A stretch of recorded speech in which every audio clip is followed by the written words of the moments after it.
Media টেল এবং এই টিপ কাণ্ড মানে এক লাল টিপে আমার লাইফ শেষ, আমার জীবনটাই শেষ পথে বসে গেছে। একটি চলে যাওয়ার পরে মানবতার জীবনযাপন করেছি।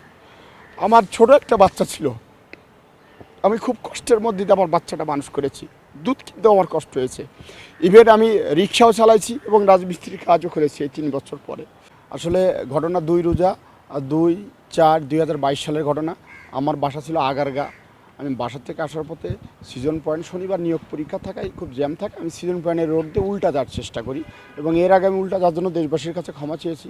এবং উল্টা যাওয়ার সময় এক ভদ্র মহিলা, উনি মোবাইলে কথা বলতে বলতে আসছিল, এসে আমার গাড়ির লুকিং গ্লাসের সাথে ধাক্কা লাগছিল। লাগার পরবর্তীতে ওনার ফার্স্ট রিয়েক্ট ছিল এই বাসটারটি উল্টা গেলে কেন। পুলিশের সময় তখন ফ্যাসিলিটির সময় পুলিশের প্রতি মানুষের একটা বৈরী একটা মনোভাব ছিল, প্রকাশ ওই দিন উনি করলো। এখন আমি যখন গালি দিছে তখন আমি সরি বলে তখন চলে আসার চেষ্টা করি, যে যখন আমি উল্টা গেছি আমি তো অপরাধ করেছি। এখন আমি উল্টা যাওয়ার পরবর্তীতেও ধাক্কাটা লাগছে। আমি যখন চলে আসতে চাচ্ছি তখন উনি আমার পোশাক ধরা অবস্থা আমাকে টেনে ফেলে দিয়েছে। ঘটনাস্থলে আমি পড়ে নিজেকে খুব অসহায় মনে করে পরে আমি নিজে উঠে চলে গেছি। আর তাকে আমি এই বিষয়ে কোনো কিছু বলিনি, কিন্তু পরবর্তী 3 দিন পরে ইলেকট্রিক এবং প্রিন্ট মিডিয়া এবং বিশেষ করে টেলিভিশনে দেখতে পাই যে তৎকালীন লতা সমর্দার দাবি করে যে টিপ পরাকে তাকে এক মুসলিম কটূক্তি করছে। ইভেন আরেকটা জিনিস দেখবেন, বিভিন্ন সময় অনেক নিউজ করছিল যে আমি দাঁড়াইছিলাম ঘটনাস্থলে, বসেছিলাম এবং আমার রেশন তোলার জন্য আমার বাজারে ব্যাগ ছিল, সেটারও মিডিয়ার, আমার তো টোটালি মিডিয়া ট্রায়াল, সেটাও আমার বাজারে ব্যাগকে বউ করার চেষ্টা করেছে, যেটা খুবই দুঃখজনক। আমি যে গাড়িটা চালাই সেটা বৈধ, সেটা চোরাই গাড়ি হিসেবে অনেকে প্রতিষ্ঠিত করার চেষ্টা করেছে।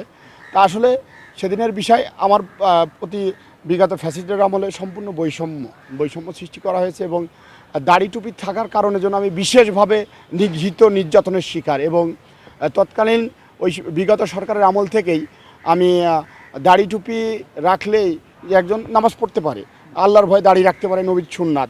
তা সে যে নামাজ কালাম পড়লে দাড়ি টুপি রাখলে যে তাকে যে জঙ্গি, জামাত, শিবির ট্যাগ দিতে হবে, এর আমি তখন থেকে আমি প্রতিবাদ করতেছি। বাংলাদেশের প্রথম আমি এর প্রতিবাদী। এবং আপনারা জানেন বিগত সরকারের আমলে তারেক জিয়ার বক্তব্যও প্রচারে নিষেধাজ্ঞা ছিল, আল্লামা দেলোয়ার হোসেন সাঈদীর প্রচারেও কোনো ওয়াজ বা কোনো কিছু প্রচারেও নিষেধাজ্ঞা ছিল, সম্পূর্ণ মিডিয়াটাই নিয়ন্ত্রণ করেছে। তা আমি আসলে আমার আইনজীবীর সাথে আমরা আদালতে একটা মামলা দায়ের করেছি যাতে আমি ন্যায় বিচার পাই। তৎকালীন যে জিনিসটা ঘটি না, যে অপরাধটা, সেইটারে এক হিসেবে এই টিপ পরে পরে যে অ্যাক্টারগুলো ছবি দিয়েছে তাতে তারা প্রমাণ করতে চেয়েছে যে আমি অপরাধী, যাতে বিশ্বব্যাপী বাংলাদেশ পুলিশের সুনাম নষ্ট হয়েছে। আমি পুলিশের সদস্য, প্লাস আমার ব্যক্তিগত লাইফ, আর আমি চাকরি চলে যাওয়ার পরে মানবতার জীবনযাপন করেছি। আমার ছোট একটা বাচ্চা ছিল, আমি খুব কষ্টের মধ্যে দিয়ে আমার বাচ্চাটা মানুষ করেছি। দুধ কিনতেও আমার কষ্ট হয়েছে।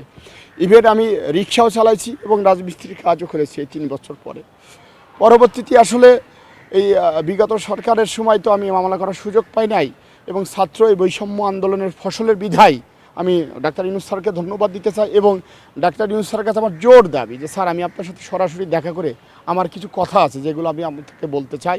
এবং সেই সাথে এই ছাত্রদের প্রতি আমি কৃতজ্ঞ, আর যারা মারা গেছে তাদের প্রতি দোয়া করি আল্লাহ তাকে জান্নাতবাসী করুক। এই বৈষম্য আন্দোলনের ফসলে আজকে আমি মামলা করতে পেরেছি, আর তা না হলে আমি জীবনে এই মামলা আমার বিজ্ঞ আদালত জীবনে আমি গ্রহণ করতে নাই।